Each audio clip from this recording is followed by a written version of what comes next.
All right, so let's explain a little bit about yield. This is something that everybody wants, and I don't think enough people really get through it. So we're out here enjoying a little walk, enjoying South Texas. Thought we'd talk about yield, right? What else do you want? Nature and price go up, right? So there's a few big things. Like we all get yield, we get the passive income. There's a lot of different narratives. You hear it spoken about differently in traditional markets or legacy than you do a lot of time in crypto. And in crypto, we can get so jaded from just huge APR, APY, interest, just depending on the context. We see these huge amounts of value, and we don't always really process why or understand how to say, is this a good thing or a bad thing?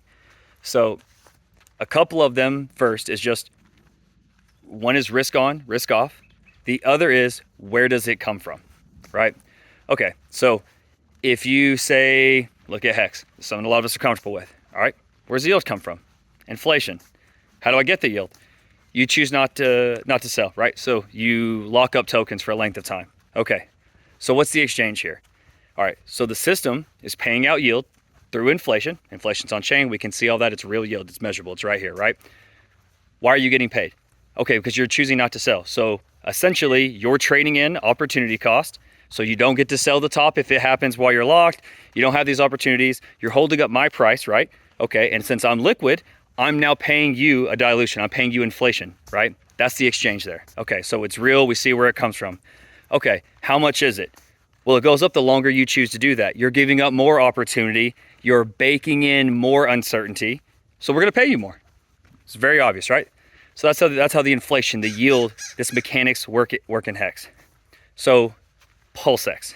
Okay, so now we can look at the farms. Everybody's interested in playing with the farms. Okay. There's yield there. Why are you getting yield? Well, because you're providing a service. You're putting up liquidity. Okay, well, I want to have liquidity. It's really nice for me to be able to go buy and just get stuff, right? This is what DEXs are. So you get yield. You get paid a yield because you're providing a service to me. I want to be able to buy things. I need liquidity. All right. So what's the downside? Well, impermanent loss. You're providing that liquidity, that ratio shifts, you make less funds. I'm willing to pay trading fees for the opportunity, and in some of these farms, you're going to get the INC token. It's an incentive token. What's the incentive for? For providing liquidity in pairs we really want. So this is how this relationship works, right? So you can see where the yield comes from. It comes from trading fees or from the incentive token added out to pairs that we care about.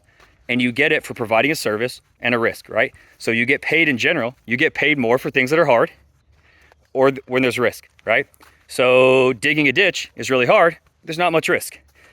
Digging a ditch in the bottom of the ocean, doing any of that crazy underwater welding or any of this wild stuff, that's both risky and hard. Those guys get paid a lot, right? So this is how this yield works. So where you can start to look at certain things is, does this not add up?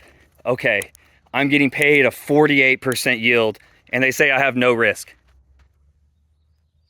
Why would someone do that? Why would I pay you? Yield is coming from somebody, right? It's coming from somewhere. Why would you get paid a lot to do something that both is not risky and is easy? So this is where you can start to look and figure out some of these puzzles, right? So we look at things like FTX. Okay, huge yields. You can get into any of these issues, and a big part is, where does it come from? Is it difficult? Does it match up with what's being asked, right? The other is risk on and risk off. Okay, risk off means I'm doing something where I do not have exposure to the market in general, right? Risk off is like stablecoin yield, right? Something like the stability pool in LL. So that's where you're taking something that you don't have price exposure to something, right? Now, that's a way of reducing risk, but you're probably not going to have price exposure, obviously, right? So you're probably not going to make the same gains in a positive market as you would if you were risk on. So if you're risk on, that means you have exposure to the price on the market. So in a perfect world, if you could do anything you'd want, you'd end up wanting to be risk off in bear markets, collect your yield, and then you'd want to go risk on and get into things Bitcoin, ETH, Pulse, HEX, the loan token, all of these things that can go price up because now the market's positive. So those are just a couple of things with yield. The first part, just where does it come from? Does it make sense? Why am I getting paid? And then risk on, risk off, and which do I actually want?